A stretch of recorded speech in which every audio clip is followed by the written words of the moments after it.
Atenção! Começa agora uma teleaula de Física do Ensino Médio. Você vai assistir a teleaula de número 36. Bons estudos!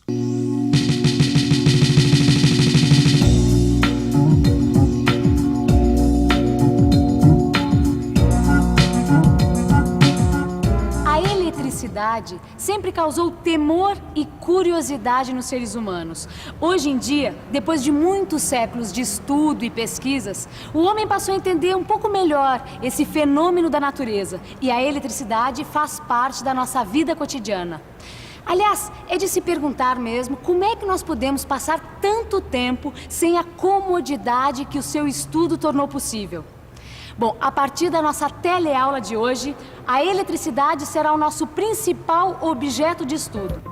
Você vai ficar sabendo como os antigos interpretavam os fenômenos elétricos e a sua relação com os fenômenos magnéticos.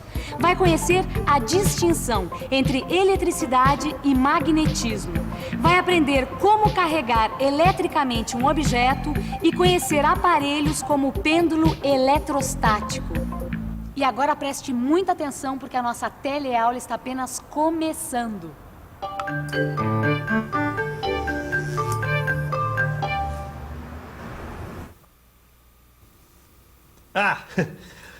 Você já deve ter notado que quando a gente passa um pente de plástico no cabelo, principalmente nos dias em que o ar está muito seco, acontece do cabelo ser atraído pelo pente.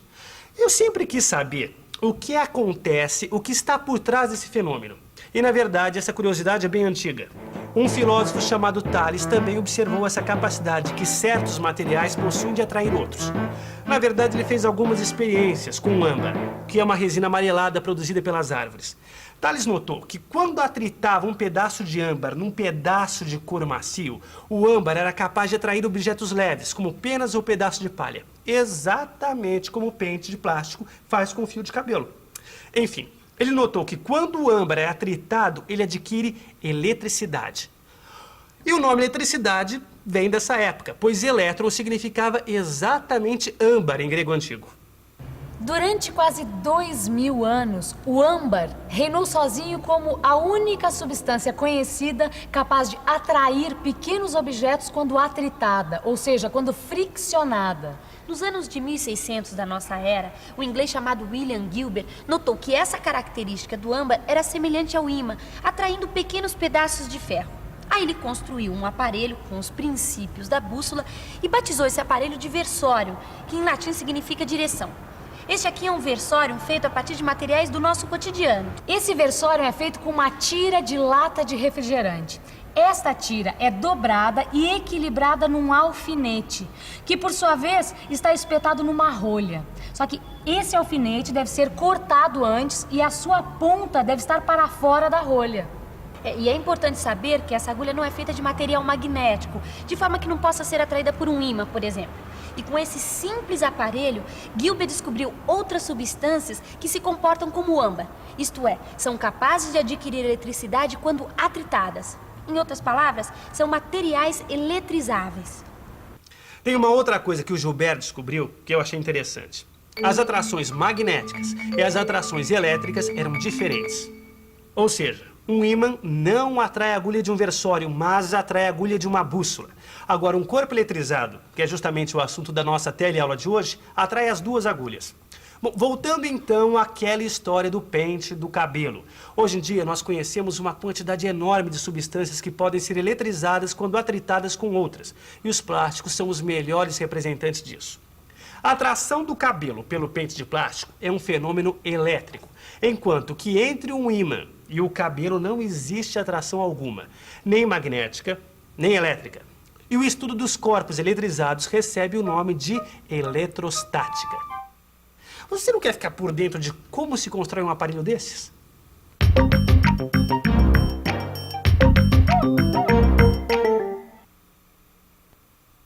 Para construir este aparelho, você vai precisar de uma rolha, um alfinete, canudos de refresco, um pedaço de isopor, um saco plástico e papel higiênico. Espete o alfinete na rolha, deixando a ponta para fora.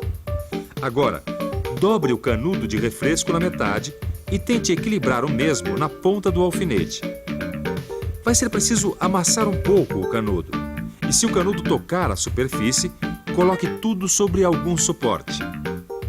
Retire o canudo e atrite uma de suas extremidades com papel higiênico. Faça do seguinte modo: segure o canudo, envolva o mesmo com papel higiênico, aperte firmemente o papel e puxe. Repare agora que quando você aproxima o dedo do canudo, ele vai ser atraído pelo dedo. Se você atritar outro canudo com o papel higiênico e aproximar do canudo suspenso, este vai ser repelido. O que significa que corpos carregados eletricamente podem atrair um corpo neutro e podem atrair ou repelir um outro corpo carregado. Atrite agora o pedaço de isopor com papel higiênico. Depois, aproxime o isopor do canudo. Veja que o canudo é atraído. Agora, atrite o isopor com o saco plástico. Olhe só. Agora, o isopor vai repelir o canudo. Quando dois materiais se repelem é porque adquiriram cargas elétricas iguais. E quando se atraem é porque adquiriram cargas elétricas opostas. Assim podemos dizer que se dois objetos tiverem cargas de mesmo sinal, se repelem. E se tiverem cargas de sinal contrário, se atraem. Mas para que houvesse entendimento desse processo que você viu, foi necessário também um maior conhecimento sobre a natureza da matéria. Hoje já se sabe que todos os corpos são constituídos de átomos. Os átomos, por sua vez, são constituídos por partículas menores, os prótons, os elétrons e os nêutrons. Os prótons possuem carga elétrica positiva, os elétrons possuem carga elétrica negativa e os nêutrons não possuem carga elétrica. Os prótons e os nêutrons ocupam a parte central do átomo, ou seu núcleo. O número de prótons e de elétrons de um átomo em seu estado normal é o mesmo. Vamos lá então, Vicente, ó. Rapaz, e não é que o isopor atrai esse canudinho, ó lá. Rapaz, por que será que isso acontece, hein? Ah, eu sei. Sabe o que é? Quando a gente atrita um canudo de refresco num papel, o que acontece? A gente está transferindo carga elétrica de um para o outro. E como as cargas elétricas de maior mobilidade no átomo são os elétrons, são eles que são deslocados nesse processo. Ah, agora eu já isso aí. entendi, rapaz. Então quer dizer, quando a gente atrita o canudo no papel, uma quantidade de elétrons se transfere do papel para o canudo. Exatamente. E o canudo fica, portanto, com um excesso de carga negativa, enquanto o papel fica, durante um tempo, carregado de carga positiva, entendeu? A gente diz durante um tempo porque todo corpo carregado tende a atrair carga do sinal oposto àquela que ele tem em excesso. Aí volta a ser neutro. Ô, Vicente, que tal então a gente fazer uma nova experiência? Vamos tentar, deixa eu ver... Ah, com um pedaço de metal. Vamos. Vamos lá? Olha lá.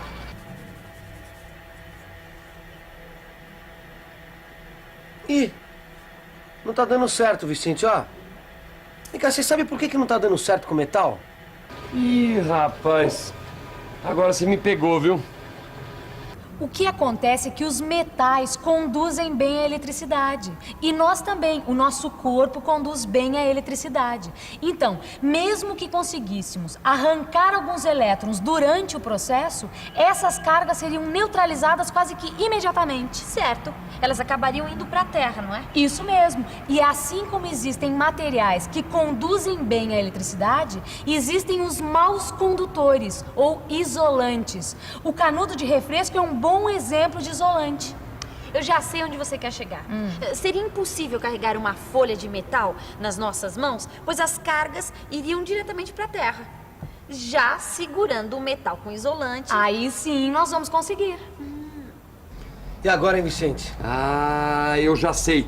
Eu já sei como é que a gente pode carregar essa placa de metal. Quer ver? Tem uma fita crepe aí? Pera Dá aí. uns 2 pedacinhos de crepe tá aqui pra ó, mim. tá na mão, ó. Quer ver, ó? Vamos aqui, prender esse canudo aqui. Ah. Quer ver? Agora vem cá, como é que nós vamos sustentar esse aparelho aí, Vicente? Esse que é o problema. Esse que é o negócio, viu? Deixa eu prender o canudo. O bom era a gente ter uma massinha de modelar, alguma... Ah, uma batata! Ah, tá na mão aqui, ó. Tem uma batata? Ah, a batata aqui, ó, tá na mão. Perfeito, quer ver? Ó. Isso, dá um palito aqui. Ah. Te põe aqui na batata. Aí, ó. Pronto. Agora pega esse outro canudo aqui, ó. E eu vou carregar ele por atrito no papel e passar na placa metálica, sem encostar a mão, tá vendo?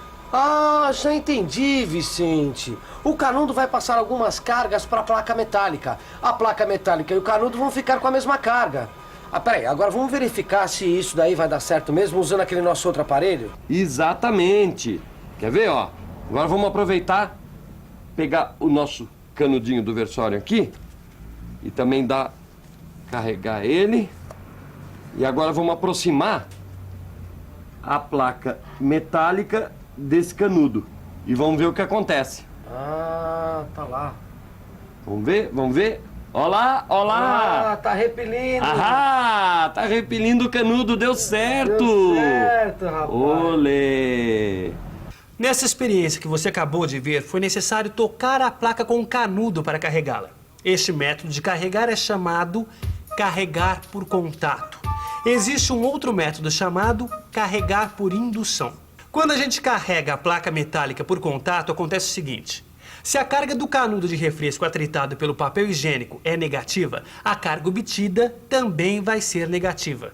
O método da indução vai permitir carregar positivamente a mesma placa com o mesmo canudo, o canudo que está carregado negativamente. Vamos ver como. Imagine uma placa metálica que está eletricamente neutra e próximo dela um canudo carregado negativamente.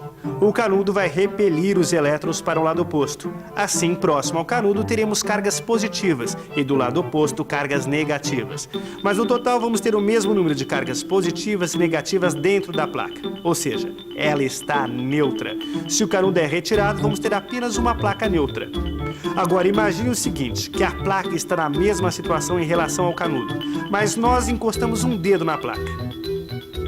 As cargas negativas do canudo vão repelir as cargas negativas da placa e algumas vão passar para o dedo.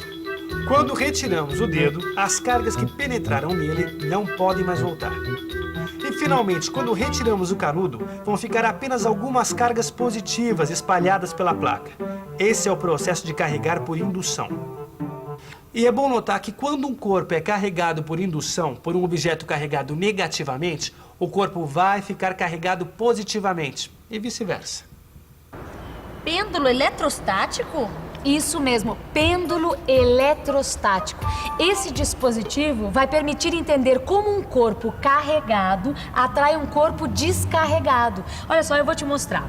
Eu vou pegar esse canudo e vou atritá-lo com esse papel higiênico, certo? E vamos ver o que acontece, tá bom? Observa, eu vou aproximá-lo do pêndulo. Você viu? Olha só, o disco, mesmo estando neutro, foi atraído pelo canudo. É que quando a gente aproxima um canudo carregado de um pedaço de metal, as cargas se separam, não é? Exatamente. Então, o que vai acontecer? Existem cargas que fazem o pêndulo se movimentar na direção do canudo e um mesmo número de cargas que faz ele se movimentar na direção contrária. Então, o que você acha que vai acontecer? Quem você acha que vai vencer? As cargas positivas do pêndulo estão mais próximas do canudo. Então elas vão ser atraídas com mais força e o pêndulo vai se deslocar em direção ao canudo. É isso mesmo, Rosinha. Então o que vai se passar depois disso? Vamos fazer de novo. Vamos aproximar o canudo, certo? Do pêndulo. O que vai acontecer? Olha só, ele é atraído pelo canudo e vai ficar com a carga igual a dele, pois foi carregado por contato. E aí, o que acontece? Olha só, eles estão com a carga igual e eles irão se repelir. Olha só. Em todos esses métodos para carregar eletricamente um corpo, as cargas, quando são transferidas de um corpo para outro, permanecem dentro desse corpo e não se movimentam mais para lugar nenhum. Por isso que essa parte da eletricidade se chama eletrostática. Tá, e quando eu quiser saber se um corpo está carregado eletricamente ou não, que aparelho que eu uso? Bom, esse pêndulo pode servir para isso, mas existe um aparelho mais conhecido que é chamado de eletroscópio. No seu livro de física, você vai encontrar instruções bem detalhadas de como construir um pêndulo eletrostático e um eletroscópio. E agora que tal uma revisão? E atenção, se liga aí que é hora da revisão. Na teleaula de hoje, você viu como os antigos interpretavam os fenômenos elétricos e a relação dos mesmos com os fenômenos magnéticos. Aprendeu a carregar eletricamente um objeto e conheceu os aparelhos que permitem a comprovação destas teorias. Bom, agora é com você e com seu livro de física. Estude bastante e até a próxima. Tchau. Tchau.